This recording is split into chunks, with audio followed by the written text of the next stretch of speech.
Elias, o profeta que nunca morreu. Que jornada Elias teve! O velho profeta emergiu como o homem de Deus da hora.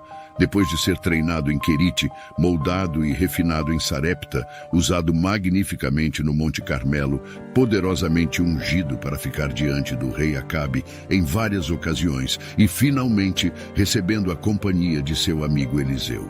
Elias parecia ter alcançado o auge das experiências da vida, heróicas quase além da crença, mas humilde de coração.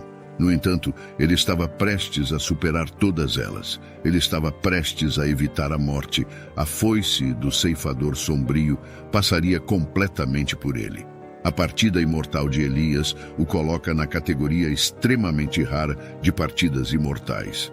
De acordo com o registro sagrado, apenas 2 pessoas na história registrada deixaram o planeta sem passar pelas mandíbulas da morte.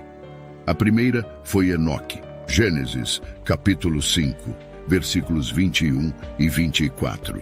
Quando Enoque tinha vivido 65 anos, gerou a Matusalém. Depois que gerou a Matusalém, Enoque andou com Deus 300 anos e gerou filhos e filhas. E todos os dias de Enoque foram 365 anos. Enoque andou com Deus e não apareceu mais porque Deus o tomou.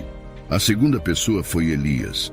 Aqueles crentes que estiverem vivendo na terra no momento do retorno de Cristo serão os últimos a experimentar esse tipo de partida.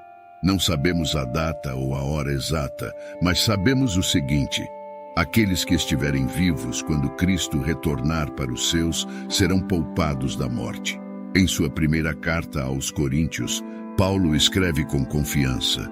1 Coríntios capítulo 15, versículos 51 ao 54. Escutem, eu lhes digo um mistério. Nem todos dormiremos, mas todos seremos transformados, num momento, num abrir e fechar de olhos, ao som da última trombeta. Pois a trombeta soará, os mortos ressuscitarão incorruptíveis, e nós seremos transformados. Porque é necessário que aquilo que é corruptível se revista de incorruptibilidade, e que aquilo que é mortal se revista de imortalidade. E quando isso que é corruptível se revestir de incorruptibilidade, e isso que é mortal se revestir de imortalidade, então se cumprirá a palavra que está escrita: a morte foi destruída pela vitória. O aspecto notável da história de Elias é que ele sabia que seria levado ao céu sem morrer. Como resultado, ele nos fornece um exemplo apropriado de como devemos viver, antecipando o retorno de Cristo. A partir do contexto, é óbvio que Deus deu a Elias informações sobre sua partida final com antecedência, embora nunca nos seja dito quando ou como isso aconteceu. Como veremos, Deus também revelou isso aos filhos dos profetas e a Eliseu, o amigo próximo do profeta e seu sucessor divinamente designado. 2 Reis, capítulo 2, versículos 1 ao 12, narra o momento em que Elias é levado ao céu. Quando o Senhor estava prestes a levar Elias ao céu num redemoinho, Elias e Eliseu partiram de Gilgal, chegando a um lugar chamado Betel. E disse Elias a Eliseu: fica aqui, eu te peço, pois o Senhor me enviou a Betel. E Eliseu respondeu: tão certo como vive o Senhor e como vive a tua alma, não te deixarei. Então eles foram a Betel. Os filhos dos profetas que estavam em Betel saíram ao encontro de Eliseu e perguntaram a ele: sabes que o Senhor vai tirar o teu senhor hoje? E ele respondeu: sim, eu sei, calai-vos. Elias disse a Eliseu: fica aqui, eu te peço, pois o Senhor me enviou a Jericó. E Eliseu respondeu: tão certo como vive o Senhor e como vive a tua alma, não te deixarei. Então eles foram a Jericó. Os filhos dos profetas que estavam em Jericó se aproximaram de Eliseu e perguntaram a ele: sabes que o Senhor vai tirar o teu senhor hoje? E ele respondeu: sim, eu sei, calai-vos.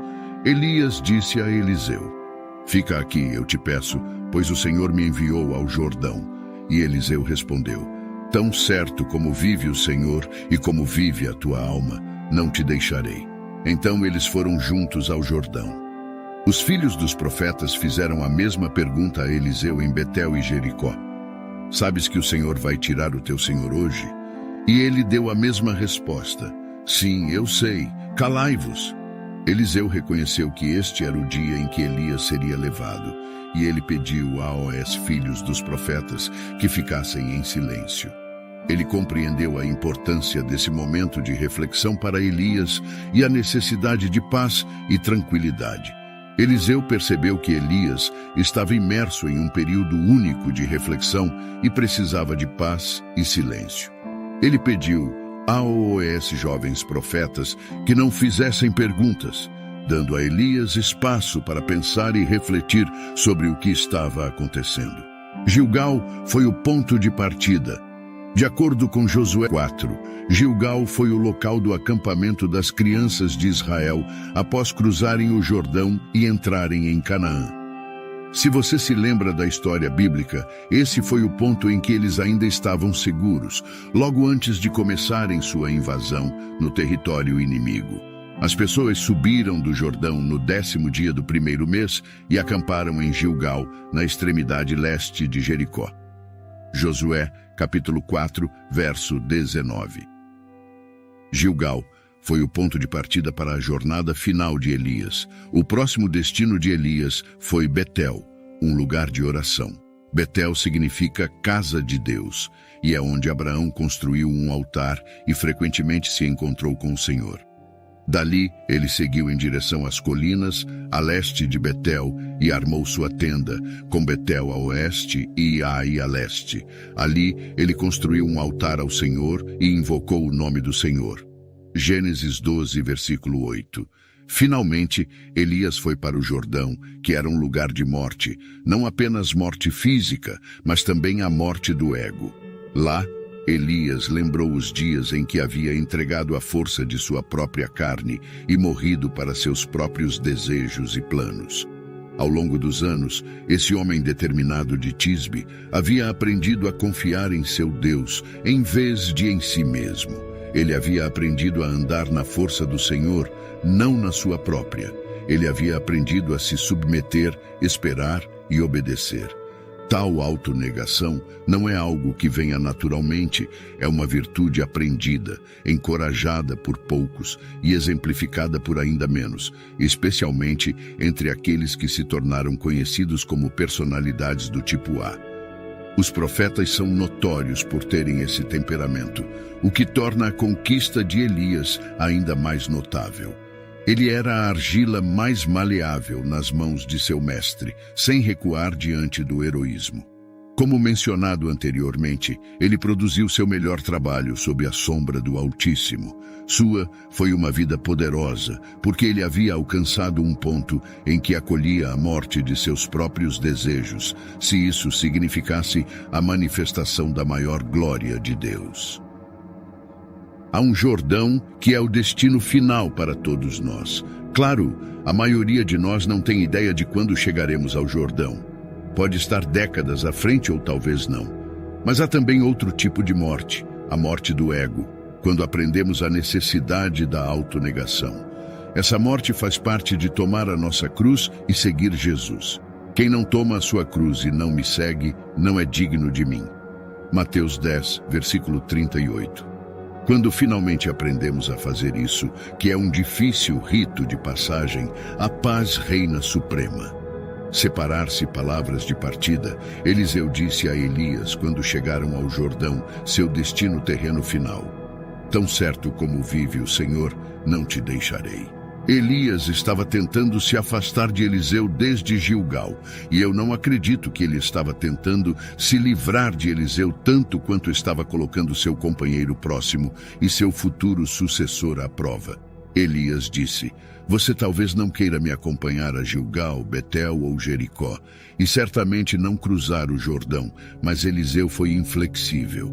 Ele permaneceu ao lado do velho profeta. Ele estava ali do começo ao fim. Isso é o que Eliseu fez. Ele disse a Elias: estou grudado em você, meu amigo. Você não vai se livrar de mim. Eu estou aqui o tempo todo. E Eliseu disse: tão certo como vive o Senhor e como tu vives, não te deixarei. Então, os dois seguiram adiante. Segunda Reis 2, verso 6. Não precisamos todos de alguns Eliseus em nossas vidas. A cena mudou abruptamente quando os dois homens chegaram à margem do Jordão. E agora chegamos ao evento miraculoso. Segunda Reis 2, versículo 7 ao 10. 50 homens dos filhos dos profetas foram e ficaram a certa distância, e eles também ficaram junto ao Jordão. E Elias pegou sua capa e a enrolou e bateu nas águas, e elas se dividiram para um lado e para o outro, de forma que eles dois passaram a pé enxuto. E aconteceu que, quando passaram, Elias disse a Eliseu: peça o que quiser de mim antes de eu ser levado de você. E Eliseu disse: peço que haja sobre mim uma porção dobrada do teu espírito. Ele disse: você pediu uma coisa difícil. Se me vires quando for tirado de ti, isso lhe será concedido. Mas se não, não lhe será concedido. Este milagre é semelhante ao que ocorreu séculos atrás, quando Deus milagrosamente separou o Mar Vermelho, permitindo que Moisés e os filhos de Israel cruzassem a pé em terra seca. As águas do Jordão se dividiram neste caso, permitindo que Elias e Eliseu cruzassem o rio em terra seca. Então Elias se vira para seus amigos e pergunta: o que posso fazer por vocês antes que o Senhor me leve desta terra? Observe o pedido imediato de Eliseu. Este é um homem que tem grandes ideias e não tem medo de compartilhá-las. Ele diz a Elias: Elias, você realizou alguns milagres incríveis em sua vida, mas eu gostaria de uma dose dupla do seu espírito para ter o dobro do poder. Que pedido maravilhoso! Não tenha medo de pedir coisas grandiosas a Deus. Ele quer te dar muito, você sabe. Ele diz para pedir. No entanto, muitos cristãos têm uma mentalidade muito limitada. Seria sábio tirarmos uma lição de visão do fiel companheiro de Elias. Mesmo Elias, com todas as coisas grandiosas que pediu a Deus, lembre-se, este é o homem que convocou fogo do céu. Fica surpreso aqui. Isso é um pedido difícil, ele admite a Eliseu. No entanto, ele diz que se Eliseu o vir sendo levado, então o que ele pedir será concedido a ele. Senão, não será. Você pode apostar que Eliseu estava determinado naquele momento a não tirar os olhos de Elias. Mas ele não teve muito tempo para sentar e assistir. Aconteceu sem mais delongas. Segunda Reis 2, verso 11. Enquanto andavam juntos e conversavam, eis que um carro de fogo com cavalos de fogo separou os dois, e Elias subiu ao céu num redemoinho. Eles estavam andando juntos e conversando. Elias não estava pregando ou profetizando naquele momento. Eram apenas dois amigos próximos, andando e conversando juntos. Deve ter sido um momento fantástico. Um carro de fogo e cavalos de fogo apareceram, e Elias subiu ao céu em um redemoinho. A Bíblia diz que ele foi levado assim, num instante. Segunda Reis 2, versículo 12 ao 15. E então Eliseu viu isso e clamou: meu pai, o carro e o cavaleiro de Israel. Mas ele nunca mais viu Elias. Ele pegou as roupas que tinham caído de Elias e voltou para a beira do Jordão. Então ele pegou o manto de Elias que tinha caído dele, bateu nas águas e disse: onde está agora o Senhor, o Deus de Elias? E quando ele feriu as águas, elas se dividiram para os lados, e Eliseu atravessou. Quando os membros da Irmandade dos Profetas de Jericó viram isso acontecer, disseram: o espírito de Elias repousa agora sobre Eliseu. E foram ao encontro dele, inclinaram-se até o chão diante dele. Elias partiu, mas o plano de Deus nunca falhou. Saía Elias, entra Eliseu. Não podemos deixar de nos perguntar se Eliseu não estudou aquele antigo manto nos anos seguintes, lembrando-se daqueles gloriosos dias em que seu mentor e amigo ficou sozinho representando a presença de Deus e proclamando a mensagem de Deus. A memória do mais velho Elias, um homem de heroísmo e humildade, serviu para fortalecer o mais jovem Eliseu, a quem Deus destinava a usar com ainda mais poder. Neste relato inspirador da transição de Elias para Eliseu, vemos a continuidade do plano divino ao longo das eras. Elias, o profeta de poder, partiu, Mas seu manto de autoridade não caiu no esquecimento. Eliseu, o profeta de duplo poder, emergiu, pronto para assumir o chamado de Deus.